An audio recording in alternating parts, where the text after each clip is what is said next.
नमस्कार, बहुत स्वागत है आपका इस बुलेटिन में। मैं हूं आपके साथ अमित शर्मा। शुरुआत करेंगे इस वक्त की बड़ी खबर के साथ जो लखनऊ से है। यूपी में तारीखों के ऐलान के साथ ही सियासी नारेबाजी शुरू हो चुकी है। उत्तर प्रदेश में चुनाव की तारीखों का ऐलान हुआ है कल और इसके साथ ही सियासी नारेबाजी भी शुरू हो चुकी है। यूपी में सियासी दलों ने अपने अपने नारे पोस्ट किए हैं। बीएसपी ने लिखा है 10 मार्च सब साफ, कोरोना का होगा संचार, अब होगी नफरत की हार, ये कांग्रेस का नारा है। और बीजेपी ने नारा दिया है फिर आ रहे हैं भगवाधारी। और एसपी ने नारा दिया है उत्तर प्रदेश में बदलाव होगा। तो ये तमाम अलग अलग राजनीतिक दलों के नारे हैं जो पार्टियों ने पोस्ट किए हैं चुनावी तारीखों के ऐलान के साथ ही। बड़ी खबर आपको बता रहे हैं इस वक्त लखनऊ से, 10 मार्च सब साफ, ये बसपा का नारा है जिसमें पार्टी सुप्रीमो मायावती नजर आ रही है। वहीं अखिलेश यादव की पार्टी ने एक पोस्ट किया है, आ रहे हैं 10 मार्च को। और आपको बता दें आ रहे हैं भगवाधारी, ये बीजेपी का पोस्ट है। और तमाम राजनीतिक दलों ने यह पोस्ट किया है चुनाव की तारीखों के ऐलान के साथ ही।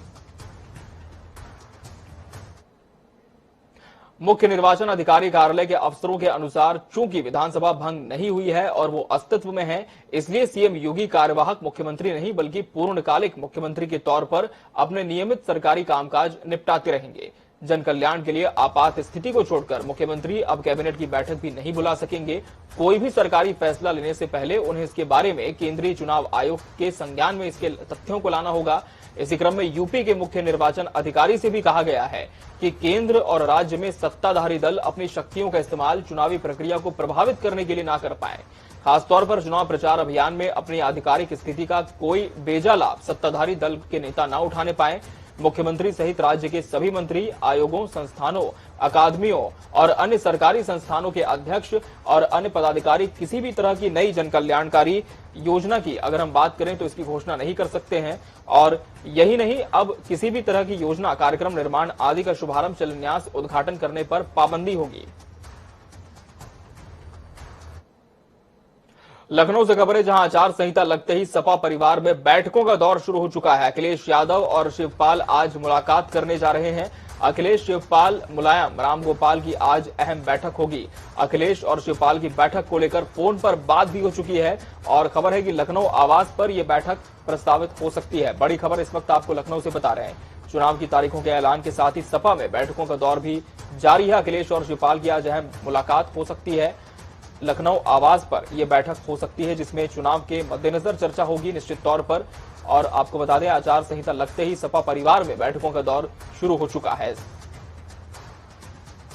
शिवपाल और अखिलेश यादव आज मुलाकात करने जा रहे हैं और खबर है कि लखनऊ आवास पर यह मुलाकात हो सकती है। इस मुलाकात में अखिलेश, शिवपाल के साथ मुलायम, रामगोपाल भी मौजूद रहेंगे। बड़ी खबर लखनऊ से आपको बता रहे हैं अखिलेश और शिवपाल की बैठक को लेकर फोन पर बात भी हो चुकी है और लखनऊ आवास पर उनकी ये बैठक हो सकती है।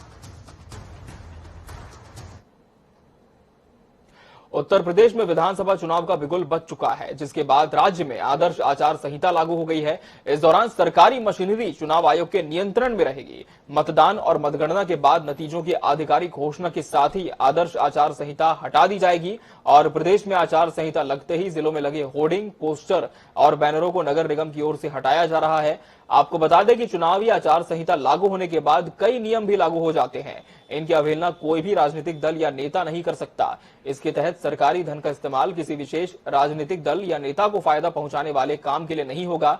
इसमें सरकारी विमान या सरकारी बंगले का इस्तेमाल भी चुनाव प्रचार के लिए नहीं किया जाता है।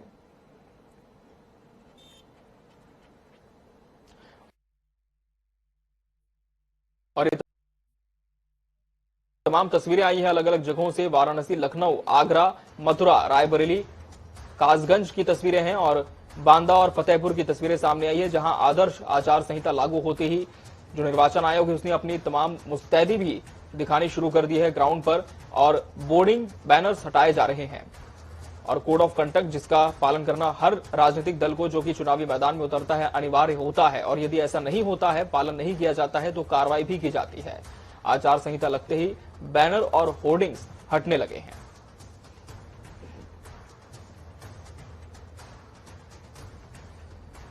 तो तमाम जगहों से तस्वीरें आई है जहां पर बैनर्स और होर्डिंग्स हटाए जा रहे हैं जो कि चुनाव से संबंधित है, जिसमें वोट देने की जनता से अपील की जाती है, चुनावी प्रचार किया जाता है। ऐसे तमाम बैनर, फ्लैक्स को हटाया जा रहा है।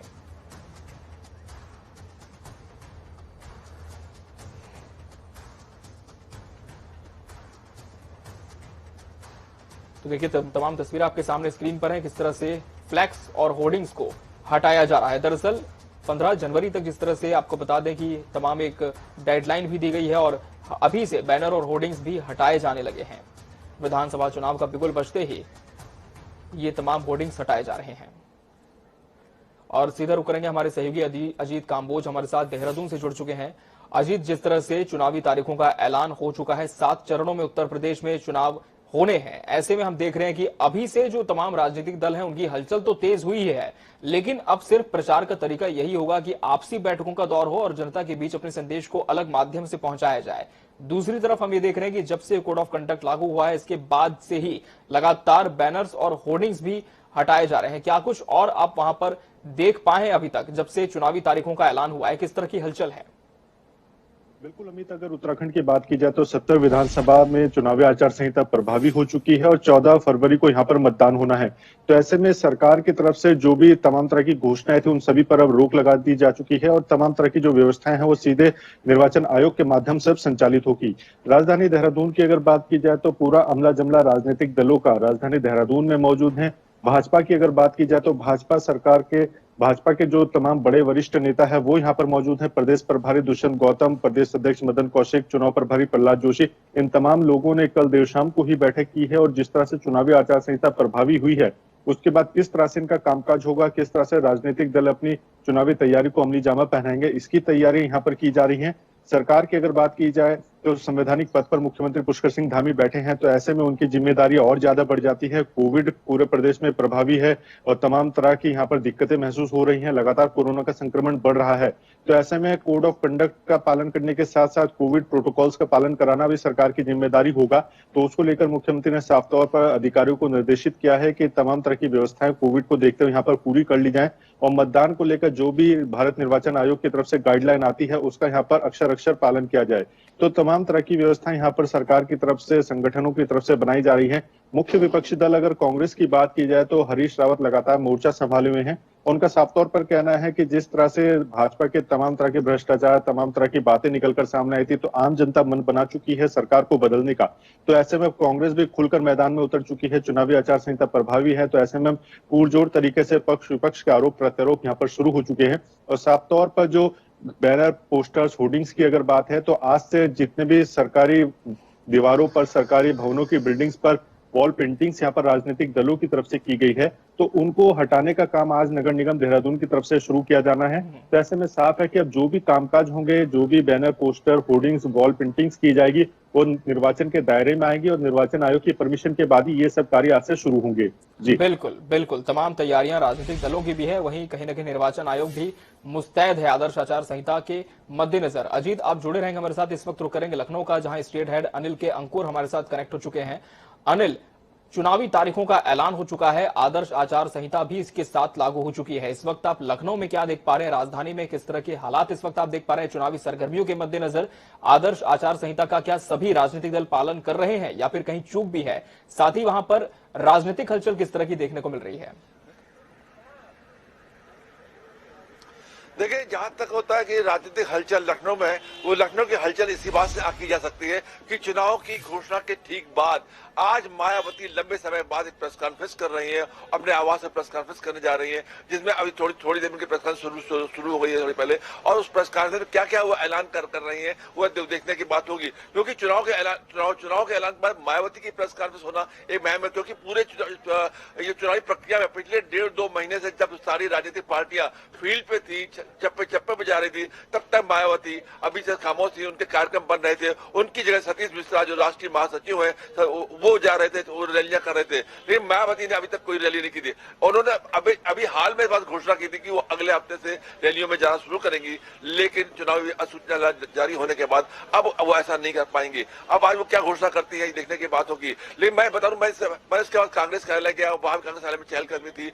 भारतीय जनता पार्टी में भारतीय जनता पार्टी के कार्यालय में भी सुबह शुरू से लोगों का आना शुरू हो गया था। जैसा कि बता दूं कि कल जब अधिसूचना जारी हुई थी, अधिसूचना जारी होने के ठीक बाद से नगर निगम पूरी तो सक्रिय हो गया था। होर्डिंग हटाने का जितना भी पॉलिटिकल होर्डिंग लगे थे वो पॉलिटिकल होर्डिंग हटा दिए गए। मैं दिखाना चाहूंगा कि जो पॉलिटिकल होर्डिंग जो सड़कों पर लगे थे वो किस तरीके से पलटा के रख दिए गए हैं, जो कि ताकि कहीं भी, मैं कैमरा मैन से पीछे दिखा हुआ पीछे की तरफ है कि इससे साबित होता है कि ये होर्डिंग पलटा इसलिए गए ताकि इसमें कहीं से चुनाव आचार संहिता लागू न होने पाए। एक बात ये, मैं समाजवादी पार्टी कार्यालय के सामने खड़ा हूँ, समाजवादी पार्टी कार्यालय के सामने खड़ा हूँ, वहां पे जो आचार संहिता में जिस तरीके से कहा गया है कि मीटिंग्स नहीं होंगी, रैली नहीं होंगी, रथ यात्राएं नहीं चलेंगी, मैं दिखाना चाहूंगा ये शॉप है, ये दुकानें हैं, ये दुकानें यहाँ पे बड़ी संख्या में लगी हुई हैं जो कि पार्टी के प्रचार प्रसार का सामान बिक्री करती थी। मैं जानना चाहूंगा दुकानदार से कि आप इनके ये जो नए जो लागू हुआ है, नियम लागू हुआ है चुनाव का, इससे क्या अंतर आएगा कि नहीं आप लोग बिक्री करते हैं दुकानों का? सर क्या बोलना चाह रहे हैं? इन दुकानों में आप लोग बिक्री करते थे, तो इसमें क्या जो नया नियम आया है कि आप वर्चुअल रहेगा और वर्चुअल क्या अंतर पड़ेगा? सर अंतर ये पड़ेगा कि हमने जो तैयारी कर रखी थी, ये हमारे झंडे बैनर ये कुछ नहीं बिकेंगे सर। और अब वर्चुअली जो आप देख ही रहे हैं कि मोबाइल पे इंटरनेट पे प्रचार होगा, तो कहीं ना कहीं लखनऊ में भी देखा जा रहा है कि आदर्श आचार संहिता पालन कर रही है तमाम राजनीतिक पार्टियां। आप दोनों का बहुत बहुत शुक्रिया हमसे जुड़ने के लिए। अजीत काम्बोज देहरादून से जुड़े थे, वहीं स्टेट हेड अनिल के अंकुर लखनऊ से तस्वीरें पहुंचा रहे थे। आपका बहुत बहुत शुक्रिया। लखनऊ से खबर है जहां मायावती ने प्रेस कॉन्फ्रेंस की है और आचार संहिता सख्ती से लागू हो कहा है। मायावती ने कहा है कि हमारी सरकार में कानून का राज रहा है, पंजाब में भी बसपा गठबंधन से सरकार बनाने जा रही है। मायावती ने आगे कहा कि चुनावी घोषणा पत्र के बहकावे में नहीं आना है, चुनाव फ्री और फेयर होने चाहिए, स्वतंत्र और निष्पक्ष चुनाव होने चाहिए। मायावती ने आगे कहा कि चुनाव में बाधा डालने की इजाजत किसी को नहीं है। क्या कुछ कहा है मायावती ने अपनी इस प्रेस कॉन्फ्रेंस के दौरान, आपको भी सुनाते हैं। जैसा कि यूपी में वर्तमान बीजेपी की सरकार में भी हमें काफी कुछ देखने को मिल रहा है, जिस कारण ही यहाँ अपराधियों का अभी भी जंगल राज चल रहा है और जनता बुरी तरह से त्रस्त है। हर जाति हर वर्ग के लोग काफी दुखी हैं और इस सरकार में खासकर अपर कास्ट समाज के जो एक तबके के लोग हैं, वो तो सबसे ज्यादा दुखी हैं, जिन्होंने पिछले चुनाव में बढ़ चढ़कर बीजेपी को अपना वोट दिया है। इसलिए ऐसे में इस बार चुनाव में यहाँ बीजेपी की सरकार अपनी सभी कमियों की वजह से जरूर सत्ता से बाहर हो जाएगी। उत्तर प्रदेश में विधानसभा चुनाव के ऐलान होने के बाद कांग्रेस प्रवक्ता अंशु अवस्थी ने अपनी प्रतिक्रिया दी है। इस दौरान उन्होंने क्या कुछ कहा, आपको सुनाते हैं। आचार संहिता लगाई कांग्रेस पार्टी, आज उत्तर प्रदेश के बदलाव की शुरुआत हो चुकी है। आज जो चुनाव आयोग ने आदर्श आचार संहिता लगाई, कांग्रेस पार्टी ने पहले ही अनुरोध किया था कि बड़ी रैलियों पर रोक लगनी चाहिए, क्योंकि भारतीय जनता पार्टी को लोगों की जान की परवाह की कोई चिंता नहीं। उत्तर प्रदेश का जनमानस, जिसको भारतीय जनता पार्टी की आदित्यनाथ सरकार ने प्रताड़ित करने का काम किया, चाहे वो नौजवान हो, महिलाएं हो, किसान हो, वो सभी बदलाव का मन बना चुके हैं। कांग्रेस पार्टी उत्तर प्रदेश में आदरणीय प्रियंका गांधी जी के नेतृत्व में जो प्रदेश के नौजवानों के लिए प्रतिज्ञा ली है, महिलाओं के लिए प्रतिज्ञाएं ली है, किसानों के लिए प्रतिज्ञाएं ली है और उत्तर प्रदेश के समूच विकास की बात की है, उस पर वोट देने जा रहा है। पिछले 32 साल की सभी सपा बसपा भाजपा सरकारों ने उत्तर प्रदेश को ठगने का काम किया। 2022 का चुनाव उत्तर प्रदेश के बदलाव का चुनाव होगा, कांग्रेस के नेतृत्व में विकास का चुनाव होगा। 10 मार्च को भारतीय जनता पार्टी का उत्तर प्रदेश से सफाया हो जाएगा। जिस अहंकारी सरकार ने किसानों के ऊपर गाड़ियां चढ़वाई, दलितों को आधी रात में जलवाया और नौजवानों को रोजगार मांगने पर लाठियों से पीटा, उस भारतीय जनता पार्टी का सफाया होने जा रहा है। चुनाव की तारीखों के ऐलान के बाद ही आदर्श आचार संहिता लागू हो गई है। ऐसे में यूपी में फेरबदल का सिलसिला शुरू हो गया है। यूपी सरकार ने 4 आईएएस और 5 पीसीएस अफसरों के तबादले कर दिए हैं। इसके साथ ही 13 आईएएस अफसरों को पदोन्नति मिली है। इनमें 2 आईएएस अफसरों को सचिव के पद पर पदोन्नति मिली है। आरपी सिंह एमडी यूपीएसटीसी से विशेष सचिव गृह, राजेश कुमार राय एसईओ यूपीएसआईडीए से विशेष सचिव गृह, शिवकांत द्विवेदी विशेष सचिव अल्पसंख्यक से विशेष सचिव गृह और राकेश कुमार मालपानी विशेष सचिव औद्योगिक विकास एवं अनस्थापना से विशेष सचिव गृह बनाए गए हैं।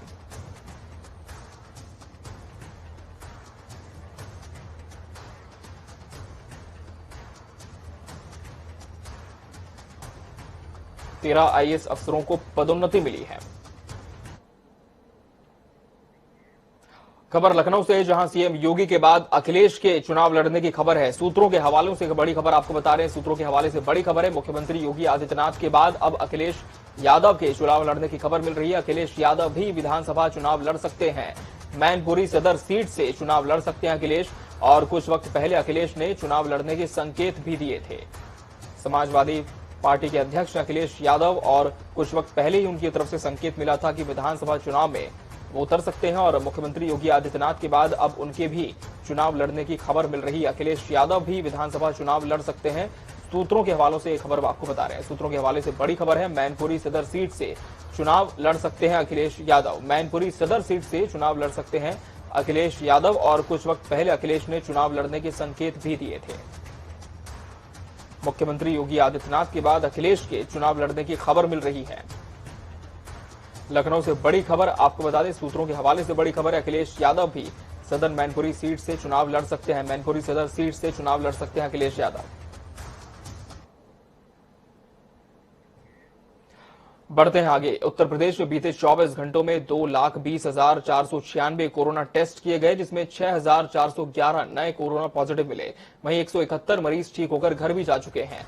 सावधानी और सतर्कता ही कोविड नियंत्रण का आधार है। अफसरों के साथ बैठक में मुख्यमंत्री योगी ने संक्रमण की रोकथाम के दृष्टिगत सभी आवश्यक कदम उठाने जाने के निर्देश दिए हैं, और मास्क के साथ सोशल डिस्टेंसिंग, सैनिटाइजेशन इत्यादि से इस संक्रमण को फैलने से रोका जा सकता है। तो वहीं बनारस में कोरोना विस्फोट हुआ है। आईएमएस बीएचयू के एमआरयू लैब से शनिवार को जारी जीनोम सीक्वेंसिंग की रिपोर्ट में 77 लोगों में इस संक्रमण की पुष्टि हुई है। लैब में 3 दिन पहले 96 सैंपल जीनोम सीक्वेंसिंग के लिए लगाए गए थे। स्वास्थ्य विभाग ने बीएचयू से नए वेरिएंट से संक्रमित लोगों की सूची मांगी है। इन पर विशेष निगरानी रखी जाएगी। हालात गंभीर होते जा रहे हैं।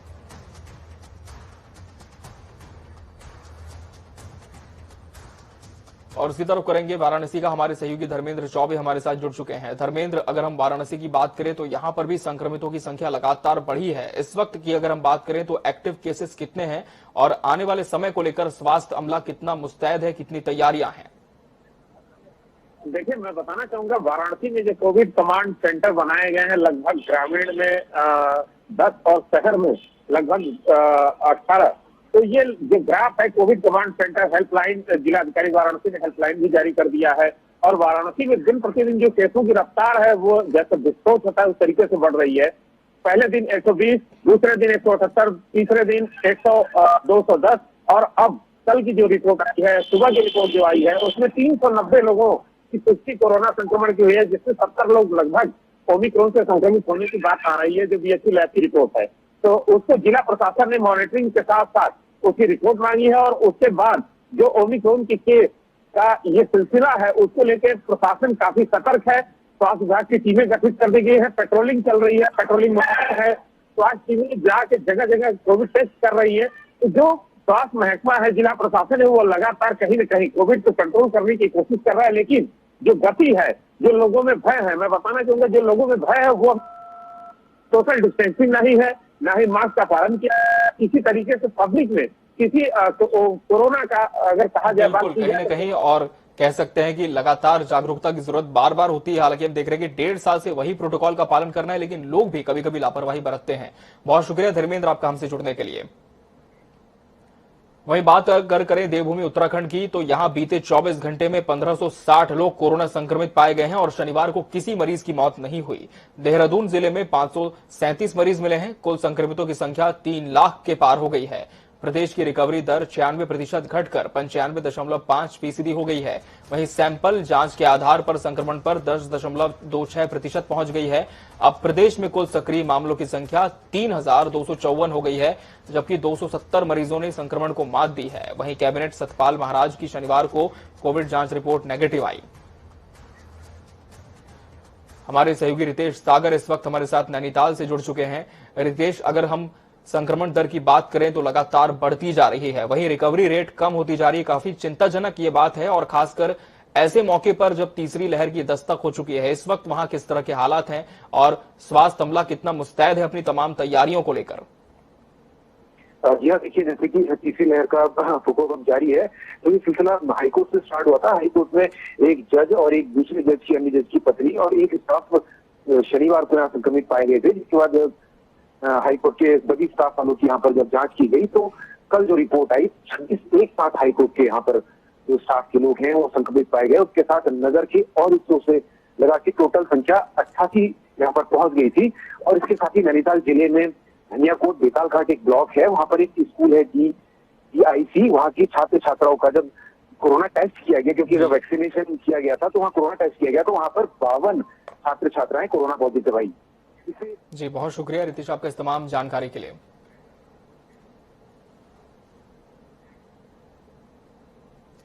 इसी के साथ मुझे दीजिए इजाजत। खबरों का सफर लगातार जारी है जनता टीवी पर। नमस्कार।